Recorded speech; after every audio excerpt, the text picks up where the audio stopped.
2 ದಿನದ ಮೈಸೂರು ಪ್ರವಾಸದಲ್ಲಿದ್ದ ರಾಷ್ಟ್ರಪತಿಗಳಾದ ದ್ರೌಪದಿ ಮುರ್ಮು ಅವರು ಅರಮನೆಯಲ್ಲಿರುವ ರಾಜವಂಶಸ್ಥರ ಮನೆಗೆ ಭೇಟಿ ನೀಡಿ ಬೆಳಗಿನ ಉಪಹಾರ ಸೇವಿಸಿದ್ದಾರೆ ಹಾಗೂ ಅರಮನೆಯ ಕೆಲವು ಭಾಗಗಳನ್ನು ವೀಕ್ಷಣೆ ಮಾಡಿದ್ದಾರೆ. ಈ ಬಗ್ಗೆ ರಾಜವಂಶಸ್ಥೆ ಪ್ರಮೋದ ದೇವಿ ಸಂತೋಷವನ್ನ ವ್ಯಕ್ತಪಡಿಸಿದ್ದಾರೆ. ಗಣ್ಯರನ್ನು ಸ್ವಾಗತಿಸಲು ನನಗೆ ಅಪಾರ ಸಂತೋಷ ಮತ್ತು ಹೆಮ್ಮೆ ಆಗಿದೆ.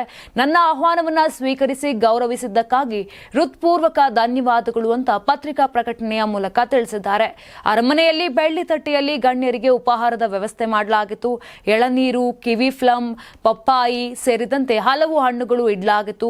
ಸಾಂಪ್ರದಾಯಿಕ ಮೈಸೂರು ಭಕ್ಷ್ಯಗಳಾದ ಮೈಸೂರು ಮಸಾಲೆ ದೋಸೆ, ಇಡ್ಲಿ, ಸಾಂಬಾರ್, ಚಟ್ನಿ, ಶಾವಿಗೆ, ಉಪ್ಪಿಟ್ಟು, ಸಬ್ಬಕ್ಕಿ ವಡೆ, ಮೈಸೂರು ಪಾಕ್, ಗೋಧಿ ಹಲ್ವಾ ಮತ್ತು ಬಾದಾಮ್ ಹಲ್ವವನ್ನ ಗಣ್ಯರಿಗೆ ಬಡಿಸಲಾಯಿತು. ಜೊತೆಗೆ ರಾಗಿ ಮತ್ತು ಗೋಧಿ ಬಿಸ್ಕೆಟ್, ಚಹಾ ಮತ್ತು ಕಾಫಿಯನ್ನ ನೀಡಲಾಯಿತು.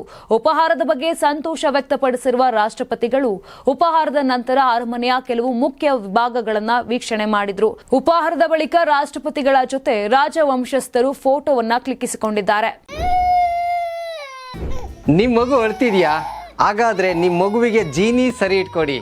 ಯಾಕಂದ್ರೆ ಜೀನಿ ಸರಿ ಇಟ್ಟು ನಿಮ್ಮ ಮಗುವಿಗೆ 100% ಸರಿಯಾದ ಆಹಾರ. ನಿಮ್ಮ ಮಗು ನೆಮ್ಮದಿಯಾಗಿ ನಿದ್ದೆ ಮಾಡಬೇಕಾ, ದಷ್ಟಪುಷ್ಟವಾಗಿ ಬೆಳಿಬೇಕಾ? ಹಾಗಾದ್ರೆ ಜೀನಿ ಸರಿ ಇಟ್ಟು ಕೊಡಿ. ಎಲ್ಲಾ ಮೆಡಿಕಲ್ ಶಾಪ್ಗಳು, ದಿನಸಿ ಅಂಗಡಿಗಳು, ಸೂಪರ್ ಮಾರ್ಕೆಟ್ಗಳಲ್ಲಿ ಲಭ್ಯ. Karibasaveshwara agri India private limited ರವರ ನಂಬರ್ 1 ಸ್ಪ್ರಿಂಕ್ಲರ್ ಪೈಪ್. ನಮ್ಮ ಕರ್ನಾಟಕ ರಾಜ್ಯದಲ್ಲಿ ಕಳೆದ ವರ್ಷದ ನೀಟ್ ಮತ್ತು ಐಐಟಿ ಜೆಇಇ ಪರೀಕ್ಷೆಯಲ್ಲಿ ಸಾವಿರಾರು ಉಚಿತ ಮೆಡಿಕಲ್ ಹಾಗೂ ಐಐಟಿ ಸೀಟ್ಗಳನ್ನು ನೀಡಿರುವ ನಮ್ಮ ಹೆಮ್ಮೆಯ ಎಕ್ಸೆಲ್ ಅಕಾಡೆಮಿಕ್ಸ್ ವಿದ್ಯಾಸಂಸ್ಥೆಯಾಗಿದೆ. 1 ವರ್ಷದ ಲಾಂಗ್ ಟರ್ಮ್ ನೀಟ್, ಸಿಇಟಿ ಮತ್ತು ಐಐಟಿ ಜೆಇಇ ದಾಖಲಾತಿ ಪ್ರಾರಂಭವಾಗಿದೆ. ಮೆಡಿಕಲ್ ಅಂದರೆ ಎಕ್ಸೆಲ್, ಎಕ್ಸೆಲ್ ಅಂದ್ರೆ ಮೆಡಿಕಲ್.